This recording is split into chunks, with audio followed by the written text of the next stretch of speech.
Ah, Yakuza 4, a divisive game in the series. Some love it, but some also dislike it, and understandably so, as the narrative isn't always the greatest. But honestly, who cares when you have this beautiful, sexy red Yakuza to play with? Ugh, he makes me just want to whip it out. My controller, obviously, to experience the story of our glorious king. So folks, sit back, relax, and let me take you through the life of myself, Mr. Akiyama, a super duper rich but humble loan shark, known as the Lifeline of Kamurocho, because as my gorgeous superior self, I often like to give back money to the broke inferior creatures in town, interest free. Yeah, I know, I'm so nice, but you'll be shocked to know that even I have some flaws, such as procrastination. So it's time to get my lazy ass up and head out for collection day. But then I realised that apart from destroying thugs with my luscious legs, I had bigger fish to fry, including a trip to the arcade and topping the night off with a can of beers alongside the unemployed homeless lads, where I truly felt at home. But when I caught wind of some Yakuza trouble brewing over at the nearby club, of course I had to pull up and confront these Tojo Clan goons. And in the end, I let my feet do the talking, which caught the attention of my good friend Arai, captain of Kanamera Enterprises. So we enjoyed a cheeky catch up, talking about loan terms, until this fool wakes back up and well, shit hits the fan. But thankfully, Arai turns out just fine, even after being shot in the gut. Must have been a rubber bullet I guess, and a rubber wound, so I've got nothing to worry about and I could head back to the office in peace. Except maybe not, as it seems my friend here did not let that disrespect slide and killed that goon right outside of my office, resulting in my wrongful arrest. All I could do is pray that I wouldn't have to spend 10 years in the joint, because we all know what that does to a man. And thankfully, my prayers were answered and God seems to be on my side, setting me free. So, I returned to the office and did nothing except reminisce about the past, specifically that one ex I fumbled.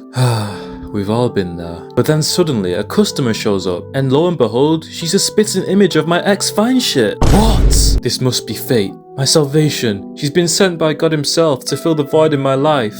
So when she asks for a loan of 100 million yen, I say hell yeah, no hesitation. And the simp inside of me wanting to give it all right away, but we must stick to protocol. She'll only get the money as long as she passes my special test, which helps me deem whether a customer is worthy. For example, here we have a lady fleeing domestic abuse with her child, seeking a small loan to get away. So I give her the ultimate challenge, getting a job. I know, daunting, right? Predictably, to those of us who know the job hunt struggle, she fails, so I tell her to get lost, because if you aren't willing to get into sex work as a last resort, then you're just not worthy, are you? So I guess you and your kid better get some stamina and X down you, and show your abusive husband who is boss, instead of running away like cowards.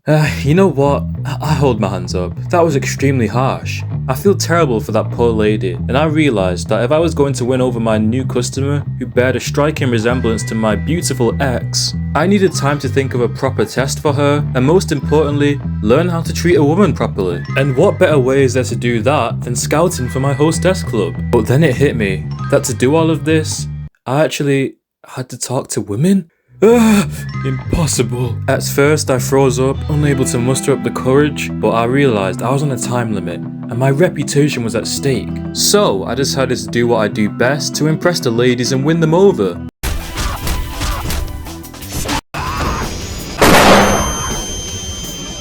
It was at this moment that he knew. He fucked up. What a pathetic excuse for a boyfriend. You can't gatekeep the huzz from me. In the end, I managed to recruit 4 girls, proving that Unk has still got the riz after all of these years. And now feeling renewed and reborn, I thought I'd pass on my advice to a loyal customer of my club, who's desperate to win over one of our girls. But he steps out in this atrocious attire, making an absolute fool of himself. So it's clear that we need to give him a makeover. Ladies and gentlemen, prepare to feast your eyes upon this absolute beauty!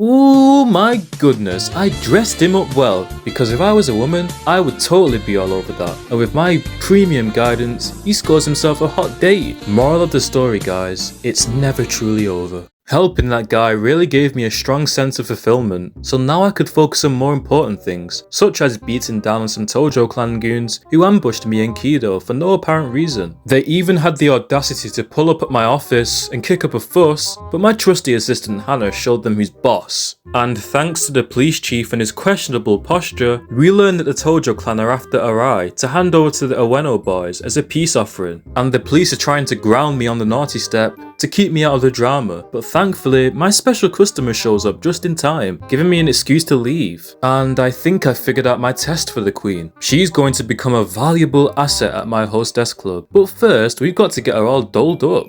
Ah, yes boys, this is the life. This is what we're truly here for, am I right? We've got Lily looking like an absolute snack, now making it impossible for me to resist asking her on a date. So we chilled on a rooftop, having a nice heart to heart. Then I made the big boy move. Trust me, she's totally into it, guys. Unfortunately though, we've got more Tojo goons here to cockblock me, cutting the date short. Damn it, why can't a handsome guy like me get some play without interruption? After that conundrum, I returned back to the office where I do anything but work, and I filled Kido in on the current situation, giving him money to find Arai before the Tojo Clan do. And when he asks why I care so much, I had to tell him the lore, the origins. Once upon a time, I wasn't the majestic rich fella that I am today. I was a broke level 1 homeless bum. But one day, money fell from the sky, giving me a lifeline I desperately needed. Of course, that made me a target, but that's when Arai-san came in. He protected me and vowed to turn the city around. So from then on, I knew that when I got rich, I'd put all my chips on him to become the king of the jungle. Kamurocho needs a strong, wise leader like him, now more than ever. Alright, the glazing session is over, so now it was time to collect some money. But I'm sidetracked as my investigative skills kick in and I decide to stop by Lily's former workplace to do some vetting on our mysterious girl, only to walk in on a dead rotting corpse and evidence in the room suggesting that she may be responsible. Oh my